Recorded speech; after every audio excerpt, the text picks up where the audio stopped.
Hello student, I am Rakesh Dikshit, your social science teacher. Today we will discuss about power sharing part 4th. Previous video में हमने discuss किया था power sharing को दो case study के माध्यम से, श्रीलंका एंड बेल्जियम। श्रीलंका में आपने देखा पावर शेयरिंग नहीं की गई थी और मेजोरिटेरिज्म को वहां पे इम्पोर्टेंस दिया गया था, जिसके वजह से वहां पे सिंहला और तमिल कम्युनिटी के बीच कन्फ्लिक्ट उत्पन्न हो गए थे और यह कन्फ्लिक्ट आगे चल करके सिविल वॉर का रूप ले लिया था। इसी तरह बेल्जियम में हमने देखा कि बेल्जियम में पावर शेयरिंग को अडॉप्ट किया गया और एकोमोडेशन को अपनाया गया, जिससे बेल्जियम में जो फ्रेंच और डच स्पीकिंग पीपल थे उनके बीच कन्फ्लिक्ट नहीं हुआ और एक बेटर गवर्नमेंट एस्टेब्लिश हुई। तो today we will discuss why power sharing is desirable. Power sharing क्यों आवश्यक है,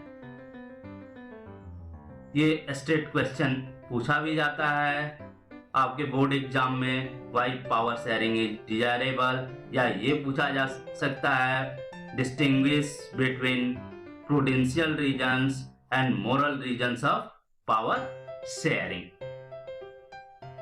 तो सबसे पहले हम देखते हैं प्रूडेंशियल कहते किसे हैं, प्रूडेंशियल रीजन और मोरल रीजन किसे कहेंगे।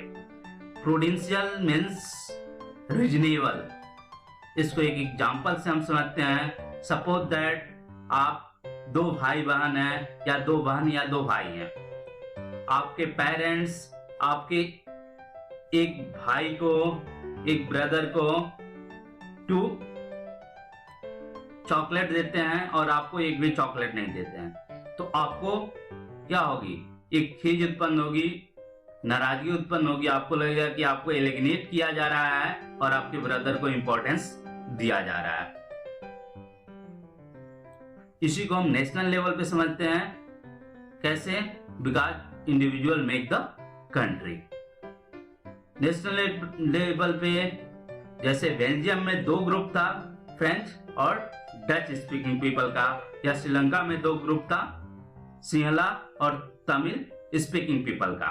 सिंहला स्पीकिंग पीपल को श्रीलंका में सारे पावर्स दे दिए गए थे और तमिल स्पीकिंग पीपल अपने आप को एलिमिनेट फील कर रहे थे, जिसके वजह से इन दोनों ग्रुप्स के बीच कन्फ्लिक्ट उत्पन्न हो गया। और बेल्जियम में पावर शेयरिंग फ्रेंच और डच स्पीकिंग पीपल्स के बीच इक्वल की गई और यहां पे कन्फ्लिक्ट उत्पन्न नहीं हुआ।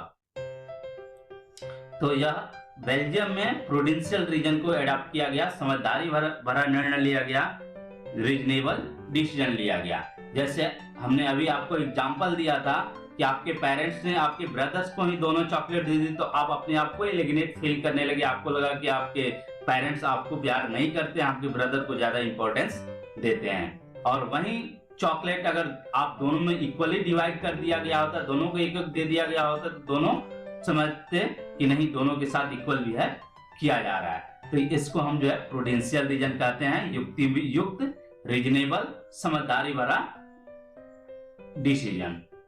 सेकंड है मोरल रीजन। मोरल मतलब डेमोक्रेसी की ये स्पिरिट ही है कि सबको, ये नैतिक डिमांड है डेमोक्रेसी की, सब में पावर जो है डिवाइड होनी चाहिए। डेमोक्रेसी की आप डिफिनेशन में ही जब पढ़ते हैं तो जो अब्राहम लिंकन अमेरिका के राष्ट्रपति थे, उन्होंने डेमोक्रेसी की डिफिनेशन हम पिछले क्लास में आपको बताए थे। क्या पढ़ाए थे?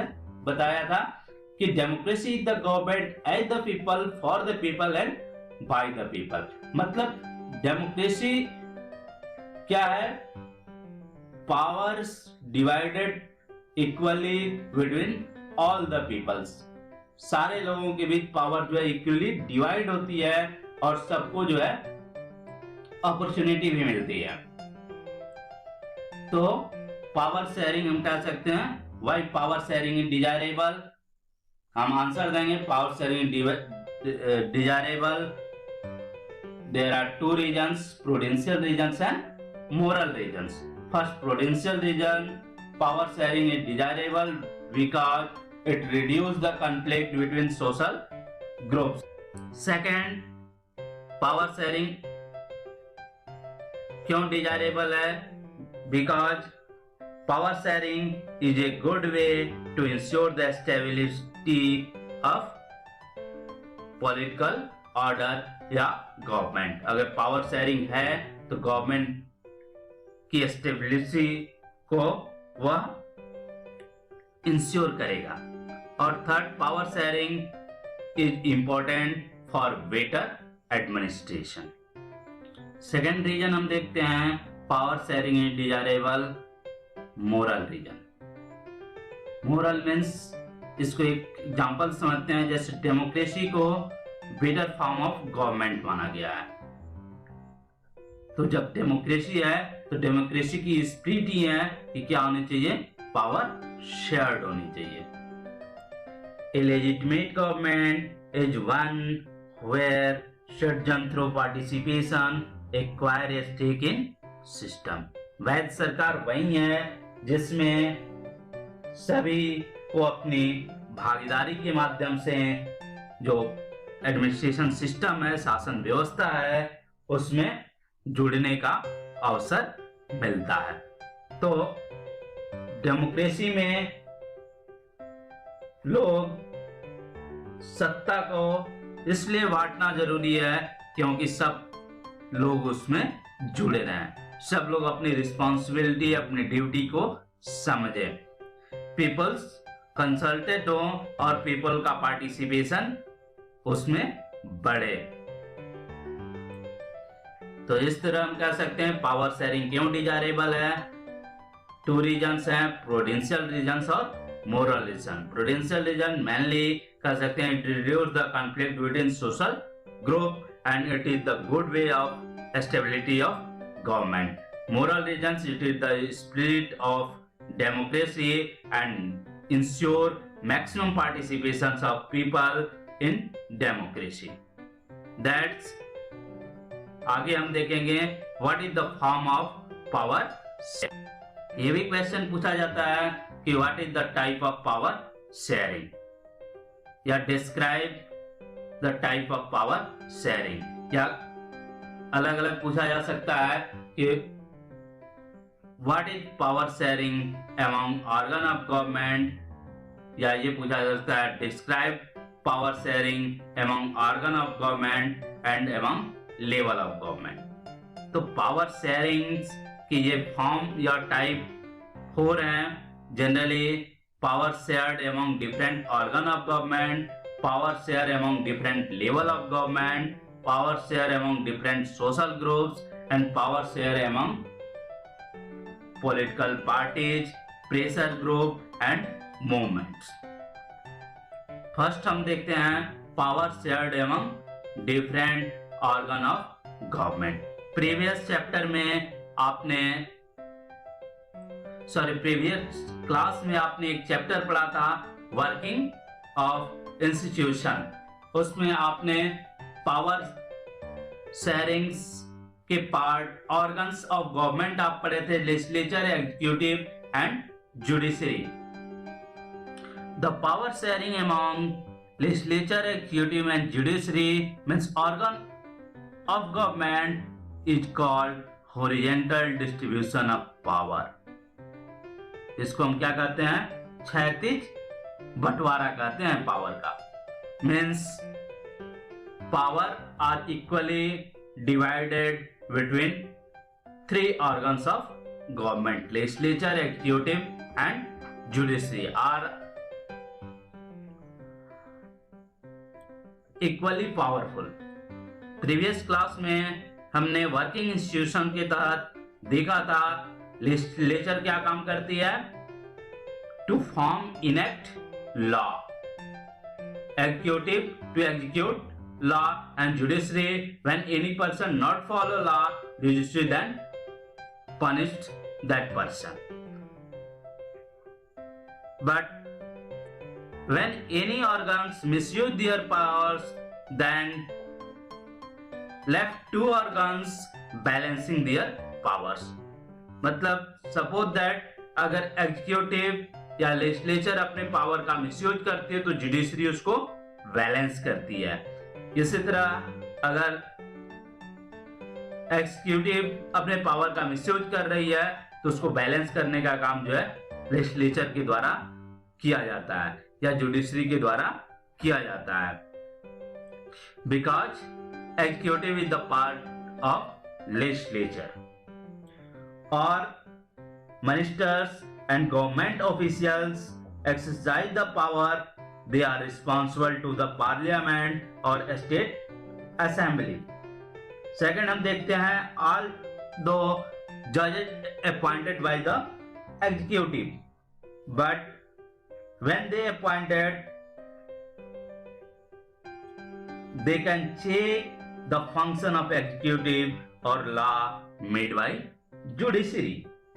This arrangement is called check and balance system.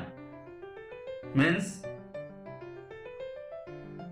all are equally powerful, but when any organs misuse their powers, then other organs balance their powers.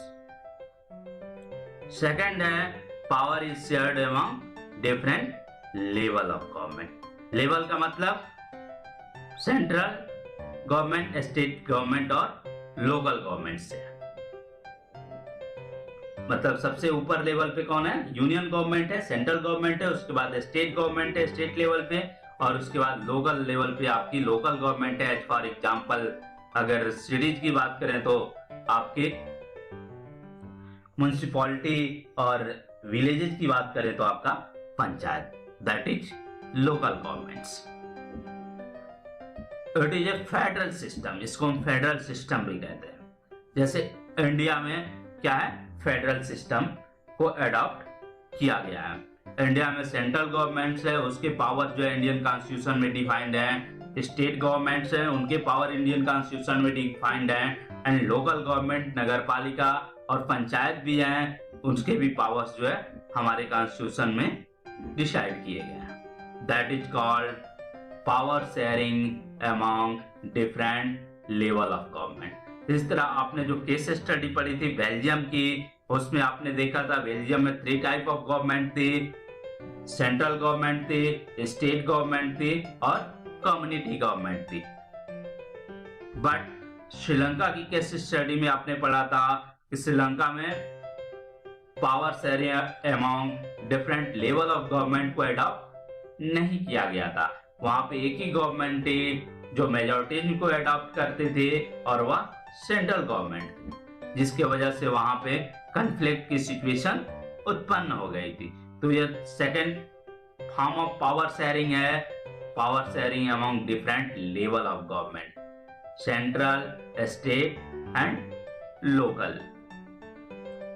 Third है power shared among different social group such as the religious and linguistic group। इसका एक best example है Belgium का, कि Belgium में एक arrangement के तहत थर्ड सिस्टम ऑफ गवर्नमेंट को अडॉप्ट किया गया था जिसको कम्युनिटी गवर्नमेंट कहते थे। मतलब डच कम्युनिटी पीपल्स के लिए अलग कम्युनिटी गवर्नमेंट थी, फ्रेंच स्पीकिंग पीपल के लिए अलग कम्युनिटी गवर्नमेंट थी, जो उसके रिलीजियस, लैंग्विस्टिक और कल्चरल मैटर्स को डिसाइड करती थी। उसी तरह आप इंडिया में देख सकते हैं, आप पिछले क्लास में पढ़े भी थे, रिजर्वेशन सिस्टम को इंडियन कॉन्स्टिट्यूशन में अडॉप्ट किया गया है, जिसमें जो वीकर सेक्शन ऑफ सोसाइटी हैं उनको प्रोटेक्ट करने की कोशिश की गई है। जैसे कि वीमेंस या शेड्यूल कास्ट और शेड्यूल ट्राइब्स को special rights, special privilege Indian constitution में प्रोवाइड किए गए हैं। तो इसको हम कहते हैं power shared among different social groups. Fourth type of power sharing है power sharing among different political parties, pressure groups and movement. Student, you know political parties established in democracy on their different ideology. Political party अलग अलग ideology को represent करती हैं या different social group को represent करती हैं। व्हेन इलेक्शन कम्स, जब इलेक्शन होते हैं तो डिफरेंट पार्टीज अपने आइडियोलॉजी को रिप्रेजेंट करती है और उसके बेस पे गवर्नमेंट फॉर्म करने का आश्वासन देती है। समटाइम्स हम पॉलिटिकल पार्टीज के बीच डायरेक्ट पावर शेयरिंग भी देख सकते हैं। When two or more parties form an alliance, जब दो या दो से अधिक पार्टी मिलकर एक अलायंस की स्थापना करती है और तब जो है वो इलेक्शन में पार्टिसिपेट करती है। If their alliance is elected, they form a coalition government. एक कोलिजन गवर्नमेंट की स्थापना वो करती हैं। जैसे आप देखिए इंडिया का एग्जांपल ले लीजिए। प्रेजेंट टाइम में इंडिया में जो सेंट्रल गवर्नमेंट है वो किस पार्टी की है? वो किसी पार्टी की गवर्नमेंट नहीं है, वो एक अलायंस की गवर्नमेंट है। जैसे एनडीए, नेशनल डेमोक्रेटिक अलायंस। तो यह क्या है? एक कोलिशन गवर्नमेंट है जिसमें मोर देन वन पार्टी मिलकर के जो है इलेक्शन में पार्टिसिपेट की हैं और उसके बाद गवर्नमेंट फॉर्म की है। एक कोलिशन गवर्नमेंट की स्थापना की है, गठबंधन सरकार की स्थापना की गई है। समटाइम्स डेमोक्रेसी में हम डिफरेंट इंटरेस्ट ग्रुप भी देखते हैं। As for example traders, businessman, industrialists, farmer, industrial worker, that is different social groups and working groups directly or indirectly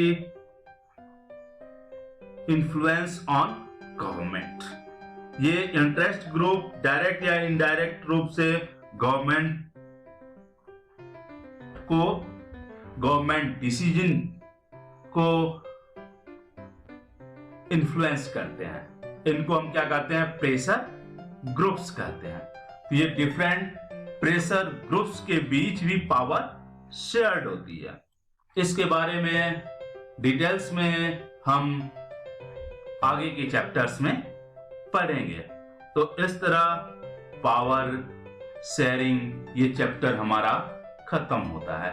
इस चैप्टर में हमने देखा what is power sharing, why power sharing is desirable, what is the type of power sharing, और इसको दो example के माध्यम से भी हमने समझा, बेल्जियम और श्रीलंका का। बेल्जियम में पावर शेयरिंग को अडॉप्ट किया गया और वहां पे एक better form of government establish हुई, और श्रीलंका में मेजोरिटिज्म को अडॉप्ट किया गया और वहां पे जो सोशल ग्रुप्स थे उनमें कॉन्फ्लिक्ट राइज हुआ और उसके वजह से वहां पे सिविल वॉर की सिचुएशन उत्पन्न हो गई। ओके, नेक्स्ट अब इसके एक्सरसाइज देखते हैं हम। ये मेनली असेसमेंट के लिए कुछ क्वेश्चन है। इसके अलावा भी आप एनसीईआरटी के सारे एक्सरसाइज करेंगे। पहले देखते हैं what is the different form of power sharing modern democracy. अभी आपने जो 4 फॉर्म ऑफ पावर शेयरिंग पढ़ी वो लिखना है। Give an example of each of these. Second question है state one prudential reason and one moral reason of power sharing with an example from the Indian constitution. Third है Belgian government ने कैसे अपनी problem को solve की। And fourth question है example the form of power sharing with explanations. Next question है आपका why power sharing is good for democracy. क्यों यह डेमोक्रेसी के लिए अच्छा है, और why is it desirable in the modern world. Modern world में यह क्यों जरूरी है कि पावर शेयरिंग जो है वो होना चाहिए। Okay, that's end your chapters. You do the exercise and send me. Thank you.